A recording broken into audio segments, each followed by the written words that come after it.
driving is a wonderful thing that really keeps our independence. We know that and we respect that. That's why, as Sharon said, we're not about stopping people driving or testing them. You're listening to the Care Podcast, brought to you by Unique Senior Care. We're here to share open and practical conversations to help address the realities of ageing, whether you're supporting a loved one right now or thinking about the future. For many of us, driving represents independence, freedom and connection. But what about changes that might happen to our eyesight, our mobility or our reaction times? How can we learn to adapt and keep driving safely? In this episode, we're joined by Sharon Hilton and Rosalie Taylor from Warwickshire Road Safety Partnership. They're going to share advice and strategies to keep driving safely for longer. Sharon and Rosalie, thank you so much for joining us today. Thank you. Thank you. Thanks for having us. So can you start by telling us what drew you into working in road safety? So I was a police officer for 30 years, so I've seen all of this from the other side, unfortunately. I attended more than my fair share of fatal collisions, had to deliver death messages. And for me, the most upsetting thing that happens is that you go to coroner's court after there's an investigation into the collision and you find out the contributing factors that have led to the collision and led to the injuries that have caused somebody to lose their life or suffer life-changing injuries. And you realise how easily they could have been avoided. Just one thing differently, just one difference in the chain of events, and the outcome could have been very different. And that's really sad. I did 30 years. I finished the last 9 years. I worked in road safety department for Warwickshire Police. And as I retired, this job came up in the Road Safety Partnership, and it just seemed the perfect job to go into. It is a passion of mine, and this seemed just the perfect fit for me to continue the work we were doing. We still work with police, I work with fire, work with AMBO, and national highways. And part of the role I do now is looking at contributing factors for collisions and seeing where we can deliver education. So that's how the mature drivers reviews came around, how the mature driver workshops come about. But it isn't just mature drivers. We look at young drivers, we look at motorcyclists, we look at cyclists, mobility scooters. Every road user we look at, and we look at when they're involved in collisions, what could we do to address the contributing factor? Brilliant. So really valuable, the background that you've come from and what you can offer to keep our roads safer. Yes, I think so. And obviously I came in with a lot of contacts already, because this only works when we work in partnership. Yeah. Just one partner can't do it, and that's why we work so closely with fire and ambulance, national highways. Lots of partners that we work with, and we all come together to look at making the road safer. And we work to a system called the SAVE system, which was introduced from Sweden. So we look at the speed that vehicle travels at, whether it's appropriate for the speed limit, not just exceeding the speed limits. Post-collision, how quickly do emergency services get there? And is that because people don't know where they are? Yeah. We look at the road layout and whether engineering can help, or whether there needs to be better planning in the planning stages for a road to be safe. And then we look at the users, and that's the cyclists, the pedestrians, your drivers, your riders. What can we do to make them safer? And it can be just as simple as wear your seatbelt. Excellent. Thank you. What about yourself, Rosalie? What drew you into this? I kind of got into it by accident, really. I've started off as managing the school crossing patrol service. So the lollipop men and lollipop women that are fantastic on Warwickshire roads, I manage that team. And that is a lot of people management, but also they work and help support, obviously, the most vulnerable road users, which are the pedestrians. Especially children. They can cross anybody, but I manage them. And then a natural progression from that really was to help with the mature driver education, because a lot of our school crossing patrols are of a certain age. So it was, I quite like dealing with that age group. So we have some young lollipop people, but a lot of the majority are a little bit older. Excellent, thank you. And we're thinking today about older drivers in particular, but it's not just about stopping driving. So what would you say are some strengths of older drivers, or some statistics that you might be able to share? Well, we class as mature driving Warwickshire as age over 65. Some counties go lower, some counties are higher, but we're looking at drivers that are over 65 years old. And the good news is that mature drivers are less likely to be involved in collisions that involve speed, drink, drugs or loss of control. Their experience is invaluable, and that's what they've got over the younger age group. However, as they get older, we tend to slow down. Our reflexes can change. Our eyesight alters. And we may have mobility issues. Arthritis can come in. We may have issues of actually moving around. And confidence. Confidence is a real big thing as you get a little bit older and you start to slow down. So what we've looked at the moment is the collision stats across not just the whole country, but we've also looked at the collision stats in Warwickshire. And what we found is that 15% of all drivers at the moment are over 65. The 11% of those drivers, there's 11% of mature drivers cover all the miles driven. They represent 8% of casualties, but 24% of all fatal collisions. So we feel that's a little bit disproportionate. And we've seen this slight increase in Warwickshire, and that concerns us, which is why we put the mature driver reviews together and these workshops that we do. And the idea is to encourage drivers to continue to drive longer but safer. We're not here to tell people that they can't drive. We're not here to tell them that they're not safe and that they shouldn't be driving or they need to give up. We want to encourage them and empower them to be able to drive as long as they feel they can do safely, and give them lots of tips and helpful advice in how they can achieve that. Great. So could you share maybe a few of the bits of advice that you give on the course? Yeah, so we always encourage people to look and read the highway code. When was the last time anybody actually looked at the highway code? How can you be expected to abide by something that you don't know? However, in law, if you're involved in a collision, ignorance isn't a defence, and you are expected to abide by the highway code. So we cover that. We cover the changes that took place in 2022 around the hierarchy of road users and how that puts responsibility on those that carry the greater risk, i.e. HGVs, lorries, buses, all the way down to pedestrians and the responsibility that they carry for themselves. We will encourage people to take up training courses, so additional training through a mature driver review, which Rose will come on to in a little bit more detail later on. We encourage people to have their eyesight tested and have that done regularly. And also to look at the kind of vehicles that they're driving. Is their vehicle suitable for them? As you get older and you're struggling with mobility, do you need an automatic? Would an automatic car mean that you can carry on driving for longer? And look at the safety features that are on your car that can help you. Do you know what they are? Do you know how they work with you? And encourage people to be aware of what's out there to assist them and how they do assist them in their driving skills without switching things off. And it may be that you need to have a newer car. So again, if you're looking for a new car, what sort of things would you consider? Do you prefer an SUV that makes you a little bit higher up, gives you better visibility? Because if your reaction times have slowed down, surely anything that gives you more vision and a longer time to react is good for you. And the fact that you're sat higher up, you can see over the top of other cars, you can see longer into the distance, you can see more in advance what's happening ahead. Can I spot a hazard? Have I got time to react? So there's lots of tips like that we'll give to people throughout the sessions that we run. But it's really to empower them and also to say to them, if you have become hesitant with parking, in going through small spaces, driving at night, that's all normal. Don't think that that's a signature that you need to give up driving. Just be aware of it and make the allowances. Make those choices yourself. Brilliant. It sounds like a really valuable course to go on. So how can people access it? So mature driver workshops, we call them currently, are free, and they're an informative session. We turn up with our tech, so we have a little PowerPoint, but don't let that put people off. So we visit community groups. They can be residential homes, villages, also WI. We've been quite frequent visitors to in various parts of the county. Older groups, retired groups, over 50 groups. And what's our big one is the Warm Hub. So they tend to be out in the communities. So in smaller villages, perhaps in community centres that don't have, many things offered to them. So we will take a few aftercare sort of safety products and we go through and we do promote lots of discussion because there's things that as you age become more overwhelming and more evident to you.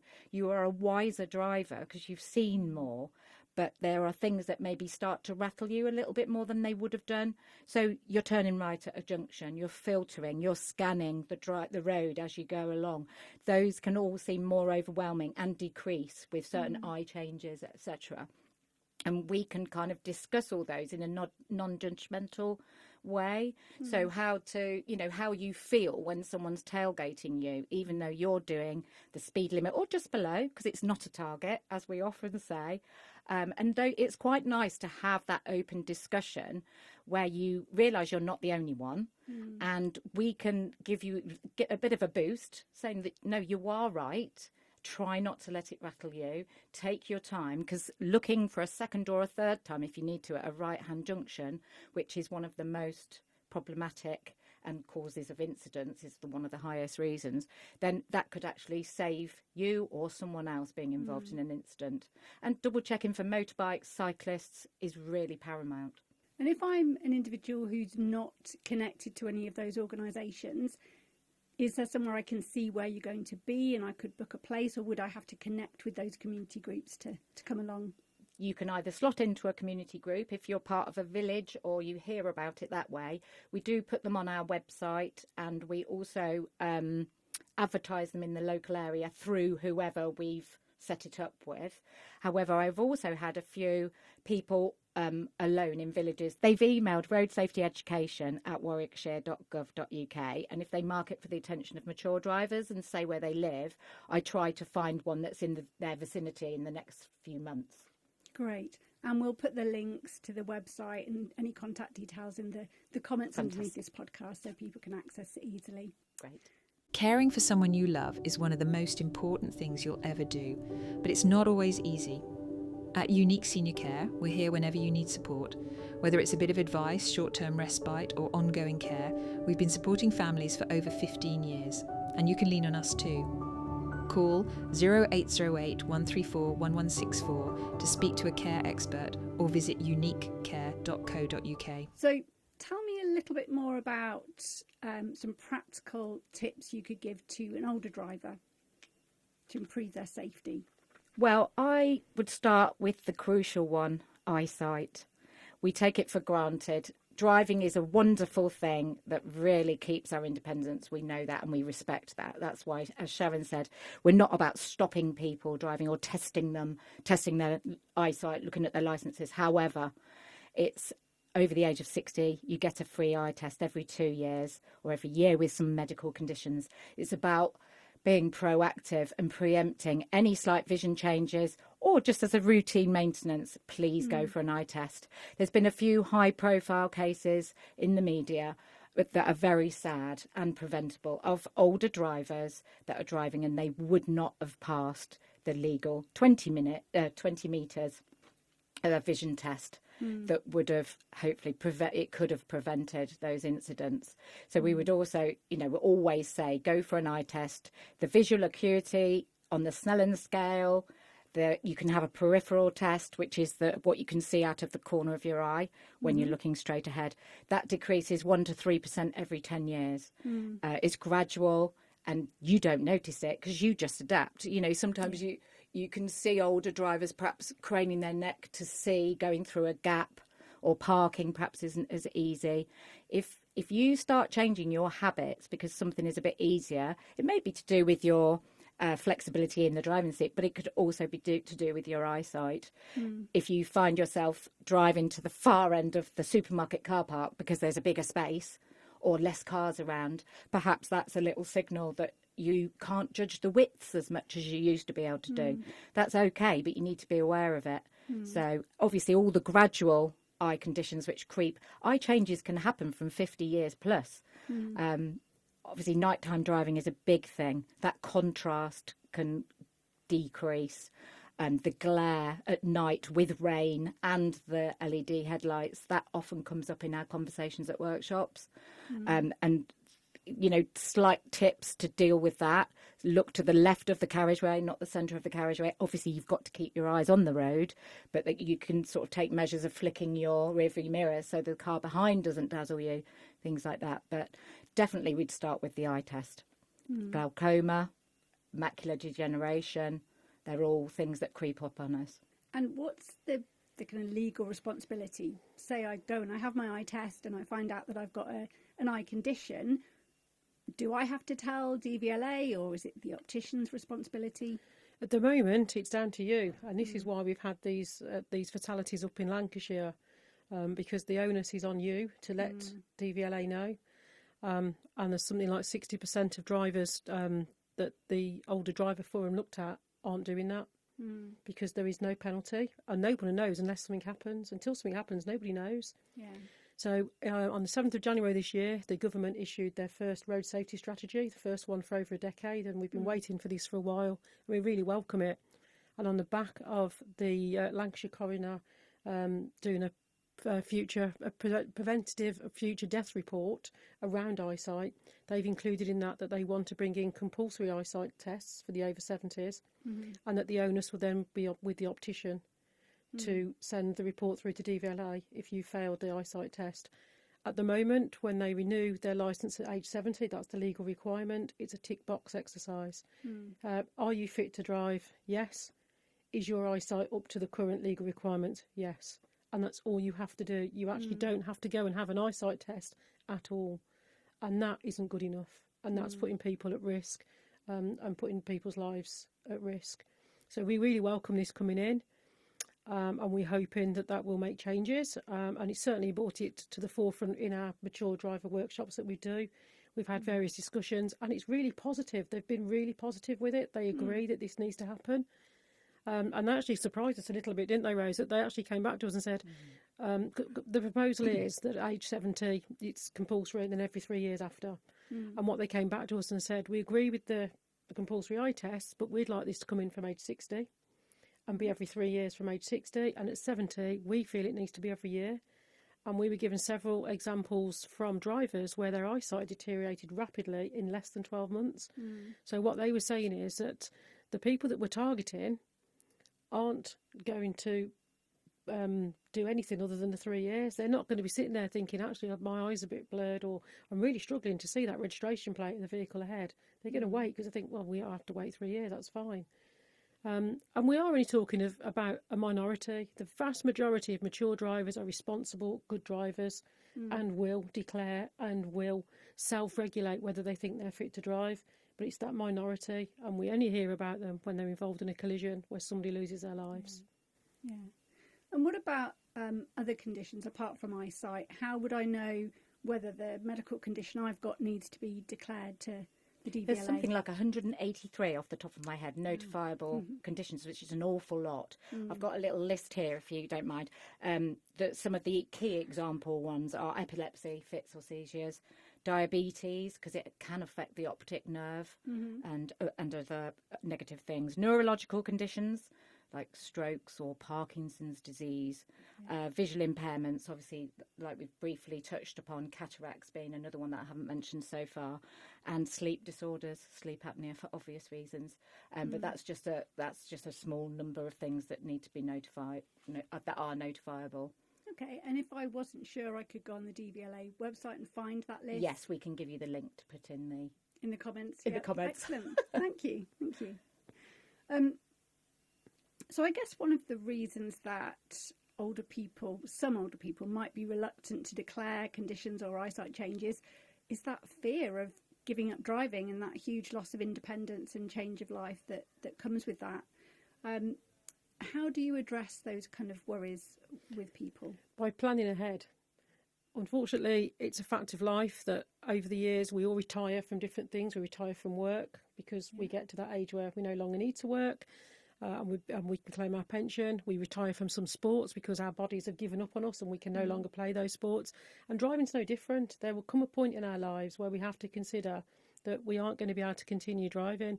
So what we recommend is that you have these conversations with your family members early and start to introduce the fact that there will come a point where you need to give up driving. So it isn't a shock, and it's not something that's dropped on them suddenly with no planning.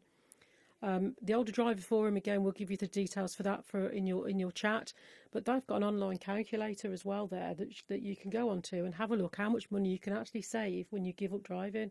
And it takes into account you even having to book taxis, Ubers for your journeys, because again, as we get older, we don't tend to travel that far away. Our journeys tend to be the same places, the same shops, to go and visit family.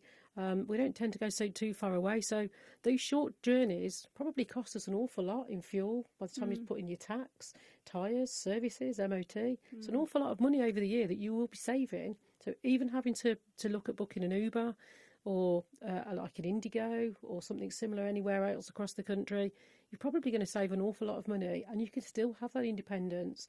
You'll still be able to go to the places that you do now. You'll just be travelling there differently. Wow, what a brilliant idea to have a calculator and motivate people to think, actually, this is not all bad news. There's some benefits of this as well. I know I'd quite like to plan when I'm going to stop driving. One, because of the money I'm going to save, but also you can have family Uber accounts, so it's not all on the mature driver to know how to use the app to order an Uber. You can have a family account where somebody else can help you order the taxi, and a few Ubers to do your shopping every week is a lot cheaper, as Sharon said, than having a car. But I do think it's more important to have conversations about stopping driving when it's not as emotionally heightened, when it gets almost too late and everybody's aware of the elephant in the room. And you hear of some families taking the keys away from their mature driver in the family, and that's the most unfortunate thing that they obviously feel that they need to do to keep them safe and other people safe. However, if you sort of just drop it in every now and again, sort of 10 years before, maybe you can have a plan, because it isn't so much nicer to plan to stop driving than to be made to suddenly stop. I think emotionally for everybody. And as Sharon said, there's lots of things that you can say to yourself, if I wasn't driving today, how would I have got here? Just make a plan. Practice catching a bus. If you haven't done that for 20 years, it can be quite daunting. How do I pay for my ticket? How do I know the timetable? If you do it with either a buddy or a family member, it takes the fear away, because you've done it several times before. It's okay. You can build that into your weekly plan. Also, you can arrange, you don't have to totally stop driving at first. You can step back. Sort of self-regulation is one thing, not driving at night. If you don't feel safe, do not do it. That doesn't mean you need to stop entirely. It's little baby steps towards it. Being self-aware enough to sort of admit it, I suppose. It's going to be hard for all of us. But I, at the moment, don't like night driving because I can't see as well as I used to be able to. And it's really inconvenient sometimes, but it takes a few good friends and a bit of planning, But also, alongside that, could you plan in your weekly shop with a family member driving, not you? So you can see how that works and get into those patterns of behaviour. Yeah. And I think what's important to remember as well is that the chances are the driver will be the last one to admit that they need to give up. It may be that, I mean, in my family, my dad drives, my mum doesn't, she never has. But this is where you need to be having that conversation with whoever's the passenger. And saying, as he's driving, is he still okay? Do you still feel safe when he's in the car? Has anything happened? So you've got that open dialogue with so with me, it's my parents, so you can gauge how things are going. If my mum turned around to me and said, I don't know whether your dad should be driving anymore, then that would spur me on to have further conversations. But it's really difficult to get someone's driving licence taken away from them. It really isn't very easy. DVLA don't make that process very easy. And as a police officer, I didn't find it easy either. And yet you'd think with the evidence that we had to say, look, we're really concerned, it's really difficult. Nobody wants to be the bad guy. And you're trying to get people to go to doctors. So you'd be saying to a family member, if you're concerned, book a doctor's appointment for them, go with them, explain that you're concerned, ask them to do a medical, ask the doctor to say, are they fit to drive? Because then some drivers will be in denial. It doesn't matter how much planning you've done, they will not want to give up their driving licence. And in their view, they're still safe.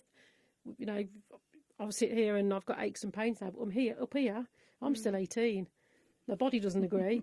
And that's how they are. They still think that they're good drivers. Yeah. You'd never go into a room full of people and put your hand up if you think you're a bad driver, because no one would. But you go into a room and say, put your hand up if you think you're a better driver than everybody else in the room. How many people are going to put their hand up? It's that perception that we want to be good, we want to be the best, and we never want to admit when something's not right or if we can't do it anymore. Because again, that's them having to acknowledge, I'm getting older, I don't want to acknowledge that, I just want to carry on. So families play a massive role in supporting older drivers to make that right decision when the time's right. Yeah. So there's a lot of individual responsibility from what you've said. If you do get to that stage of going to the doctor and actually asking that question, is this person medically fit to drive? And the doctor says no, what happens then? Is it the doctor that contacts, or is it still back down to the individual? it should be then at that point that the GP, because that's why I'd always encourage families to accompany them to the doctor so you can hear what's being said.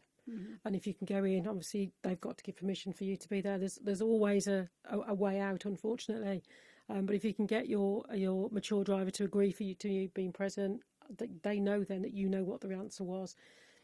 Again, doctors are reluctant to put reports through to DVLA. So are opticians, believe it or not, at the moment. But hopefully, if the new road safety strategy comes in around mature drivers, then the onus is on them and they have that professional responsibility.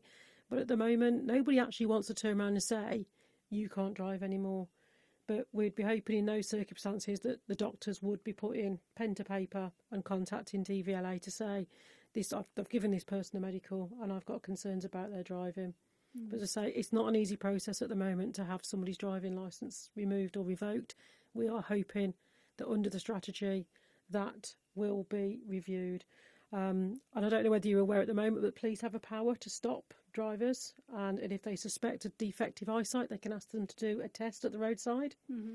So that's another way that we can get people eyesight reviewed if they failed an eyesight test on the roadside. And again, because of the police powers, they can suspend someone's licence there and then for failing that roadside eyesight test. I know we're coming back to eyesight, but there's only, it is, and it's the biggest once thing. When you pass your test, or hopefully pass your test, you go for your test, you have an eyesight test, and then the only other guaranteed time to have an eyesight test by the road is if the police have stopped you and suspect that your vision might not be up to the 20 metres. That's why we do talk about eyesight a lot, don't we, Sharon, at the workshops? We do. And we do warn them that we are going to keep bringing it back in because it does account for a lot of the incidents. It's a contributory factor. And 90% of your driving awareness is through your vision. If you can't see a hazard, how are you going to respond to it? Yeah. So we do encourage drivers, actually, while waiting in a queue of traffic, about 5 to 6 car lengths. Just see if you can read that number plate. In good daylight, obviously not at night perhaps so much. Don't do your neighbour's car when you're parked in the street because you're going to know that subliminally. But, just try and help yourself, really. Brilliant. And are there any other tips or strategies, apart from going for regular eye tests, to keep our eyes healthy as we age? A good diet is always advisable. I use eye drops because I get dry eyes, so that can affect vision. Maybe, I hate to say it, but as you get older, contact lenses might not always be comfortable, so you might have to go to varifocals or glasses for long distance if you need them for driving. We always advocate having a spare pair of glasses in the car as well if you wear them, because there's been incidents where their glasses have broken, but they need them for driving. How are they going to get home? So that's when people can take risks, which, who's thought about taking a spare pair of glasses? Not everybody. Yeah. And I guess if talking of varifocals, they can take a little bit of getting used to, can't they? So having a bit of time to adjust to them before you get in the car and go for a long drive. And also, I know it's simple, but cleaning your glasses. I'm not great at it, and I know other people sort of forget or use their fingers. That's just going to make it worse. But sort of matching that is the cleaning of the inside of the windscreen. We do give out the blue cleaners roll at the workshops. Go and clean the inside of your windscreen, because it's remarkable how much dust comes off that. And who thinks of cleaning the inside? Not often. But just the blue cleaning roll can take away the smears that I find other cloths still leave behind. So when the sunlight comes through, it can actually make your vision worse because there's smears and all sorts going on. But little simple steps like that can keep you a lot safer and give you a bit more confidence. The Unique Senior Care Advice Hub is a free online resource to help you make sense of care. It's full of expert advice, practical guides on things like dementia and funding, and real stories from families who've been in your shoes. Visit uniquecare.co.uk/care advice hub to feel more confident about what comes next. Brilliant. So I've learnt a lot from listening to the two of you today. If you could give one piece of advice to kind of wrap up our conversation, what would it be? One piece of advice around safer driving. For me, I'd have to say you need to look at the safety features on your vehicles. I don't think people really have a great understanding of what they've got, how they work, and how they can prolong your driving. Things like automatic emergency braking that will detect pedestrians, see cyclists, anything that comes out in your path that you haven't seen, the car will react to. Using sat navs and phone sat navs are great for finding your way around, giving you confidence, but they also show you the road layout. So if you're going to somewhere that's unfamiliar, it will show you the bends in the roads. It can show you junctions and crossroads coming up that you may not be aware of. They'll also give you hints to speed limits, but clearly they change and your sat-nav might not be up to date, so it's always down to the driver to make sure that you're observant and looking. But for me, those safety features are massive in vehicles, and understanding what they are. So if you've got lane assist, we have a lot of people that tell us that they've got lane assist on their car, it drives them mad, so they switch it off. But it's understanding that to stop it coming in when you don't expect it to, all you have to do is indicate. So if you go to overtake something and you don't indicate, your car just thinks that you've drifted off. And the moment you start to drift, it brings you back. The moment you put your indicator on, it knows that that's a deliberate act. You've deliberately taken that action to overtake, and it'll allow you to do it. And it's little things like that, because people say, I never thought of that. I didn't indicate because there was nothing behind me or there was nothing coming. So I just pulled out to overgo by the cyclist. But your car doesn't know that. It thinks that you've lost control and you're drifting across, and therefore it's going to pull you back. So I don't think people fully understand, and I don't think enough is done around car manufacturers and car sales staff to promote the safety features on vehicles, and things like one of the massive ones. I'm sorry if I'm going to go on with this, but it's huge for me. Is the SOS buttons in vehicles. Do you know that since 2018, all vehicles have got an SOS button in the centre console, and how that works? I must have one in my car then. Since So it's where 2017, and I didn't know. So it's where your light cluster is in your centre console. You'll have an SOS button or an eCall button. It doesn't need a mobile phone. You don't need a phone in the car. You don't need to connect it to a mobile phone. But these these SOS buttons are amazing. If you don't know where you are, so if you come across a collision and you don't know where you are, you press your button and it goes through to a call centre or to the emergency services, and it will send straight away your location. So they'll know exactly where you are, and then you can relay a message as to where you are, what's going on, and what you need. More importantly is that if you're involved in a collision, when your airbags have gone off, it will automatically dial emergency services or a call centre. And the information it can give from the seating and the airbag deployment is how many passengers are in the vehicle, because it will know how many airbags have deployed. And it will try to speak to you to see whether you're responsive or not. So if you're not, it can contact the emergency services and say, this is where we are. We've been involved in a collision. One person in the car, driver, airbag deployed, unresponsive. That's amazing. So even though you're in the car and you're unconscious, the emergency services are on their way to you. Now, the response I've had from you is what we normally get from a room full of people, because they're just like, wow, I need to go and look at that. I didn't know I had that. Yeah. And it's really worth knowing that that's there, and it's there to protect you. And in my previous experience, I've actually been to a collision where a young lad was knocked out, and his car got a BMW, and it did exactly what I've just said to you. It notified us through the control room that he'd had a collision, and we got there and he was unconscious. And he'd gone off the road and he was in a field. So there was cars passing by that just didn't see him. Yeah. But the fact his car notified and said, this is what's happened, these are the coordinates, this is where he is. Wow. So I think that technology is really, really important, that people know it's there and understand how it works. Yeah, and if we weren't sure what safety features our particular vehicle has, do we look at our handbook? Is there a section on safety features? Website? What's the best way to find out? We've got handouts.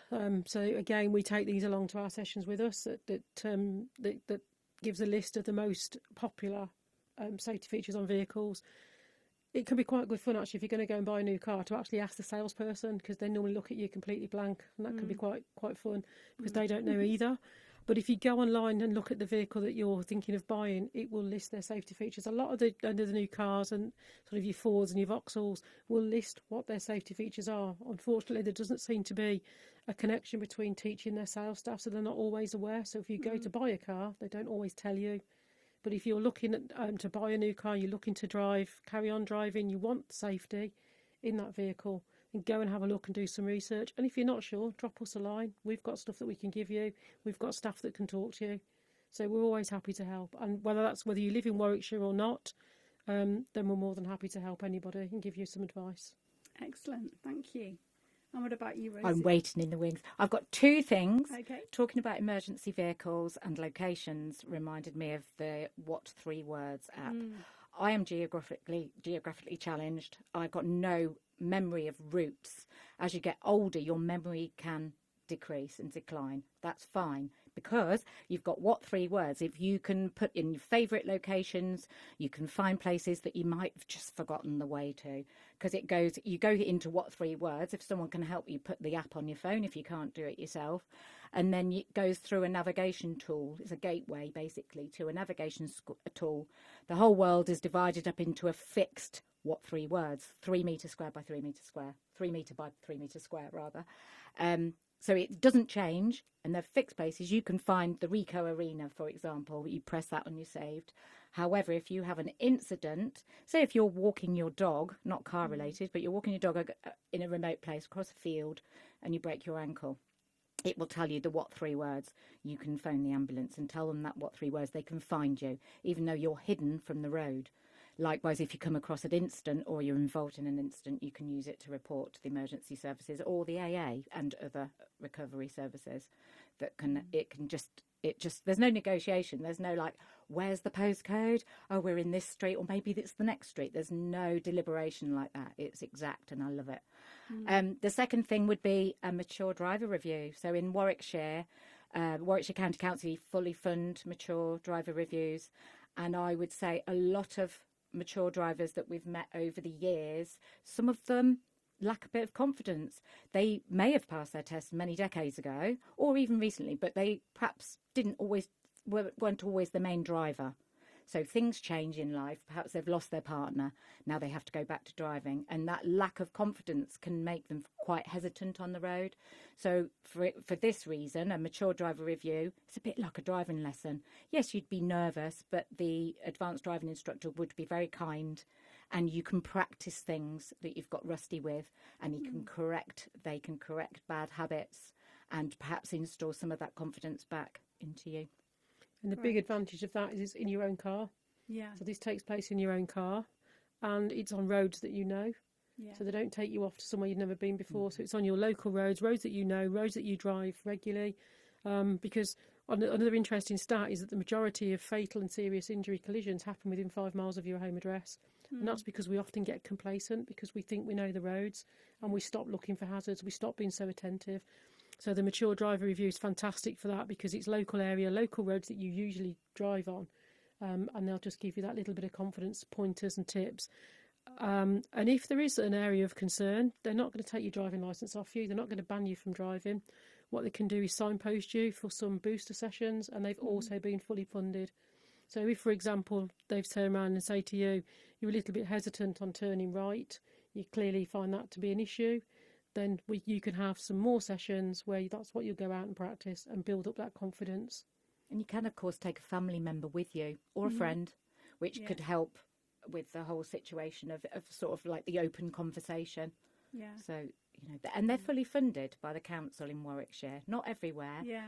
And it's sort of an opportunity that we're encouraging drivers in Warwickshire over 65 to take up.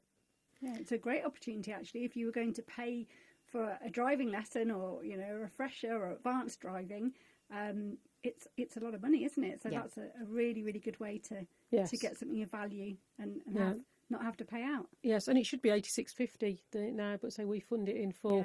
And what's also nice, we've had a lot of feedback from people who've done it and have really enjoyed it and found it beneficial. But what they do like is that they get a nice shiny certificate at the end of it. So when a member of their family starts to criticise their driving, they can pull out their certificate and say, I've got one of these. Do you have one of these? Especially if they carry grandchildren around or help out with childcare like that. It can just put everybody's mind at rest. So a lot of older people take medications. What would they need to think of around that with safer driving? They need to make sure that the side effects from any medication that they're taking don't affect the driving. So they'll need to check that with their GP when they're given their medication, and particularly if they're given something new that they've not had before, or they're adding to the medication that they're already taking. So that needs to be a conversation with the GP, that you're still driving, and does that have any effect on your driving? It may be that you're just taking some kind of antibiotics, very short term. So look at the labelling on the box. Does it tell you about drowsiness? It'll give you instructions to say, don't drive, don't operate machinery. Please note that. Please take notice of that. And if you are feeling drowsy, don't drive, make other arrangements. It's down just to keep on top of what you're taking and get advice from your pharmacy or your doctor when you're taking any new medication. Great. And also not to take other people's medication, like painkillers. As tempting as though it is, it is obviously illegal to take someone else's tablets. Yeah, great. Anything else we need to think of around medication? Are there particular medications that we need to report if we're on them, or does it come back to the medical conditions? It will come back to medical conditions and your GP. Yeah. If you tell your GP that I'm driving, can I carry on? And they may ask you that question. So if they're prescribing something new that they know can have an effect on your driving ability, then I would like to think that the GP would say, don't drive. Are you a driver? Please don't drive while you're taking this medication. So, joint responsibility between the driver and the GP. If you're not sure, ask the question, am I okay to drive? And they should know what medication you're already on and whether it's going to react with it. Even if they haven't told you that, if you go away and you start taking something new and there is a reaction, that you think that there's a reaction, that you're having that reaction to something, just report it back to your GP, stop taking it if that's what they suggest, and don't drive in the meantime. Okay. Just make sure you always feel well to drive. Yeah, great. Thank you. And the other really tricky question is, we've talked about changes as people age. We've talked about the fact that older drivers can be better drivers in some respects.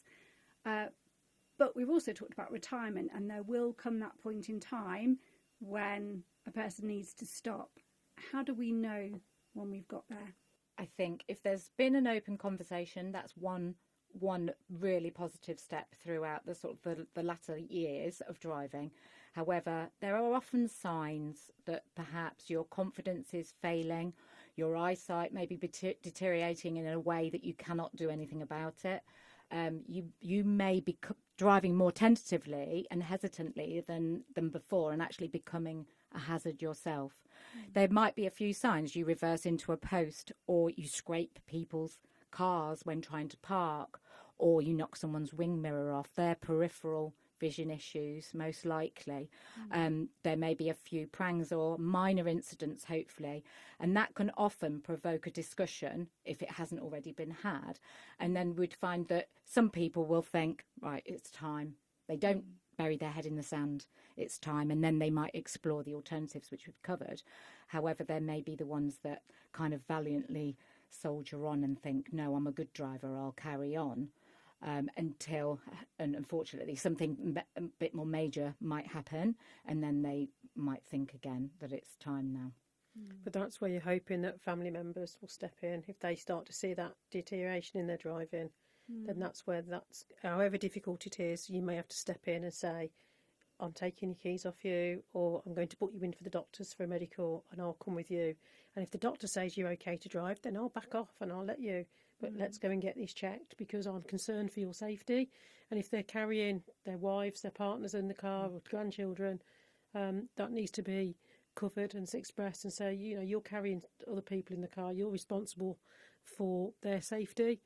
And we've had examples where with a more mature age group, 2 or 3 people may have given up driving, and there's still one that feels more confident. So they can actually have a car full. I know we talk a lot about younger drivers having lots of passengers in the vehicle, but actually it can happen with older drivers too, because one person will say, I'm still okay to drive, and they could have a car full of people, taking them to coffee morning, garden centres, shopping, and it's making them feel that responsibility for their passengers. Their lives are in your hands. Don't take unnecessary risks. So we'd hope that they would stop and reflect on that, and how do they live with the consequences of their actions if something that they do leads to the death or serious injury of one of their friends. There may be other reasons why a driver suddenly starts to find driving more physically difficult, and that might be restrictions with their body movement and physical impairments that have developed over time, or because of a reason that we don't know.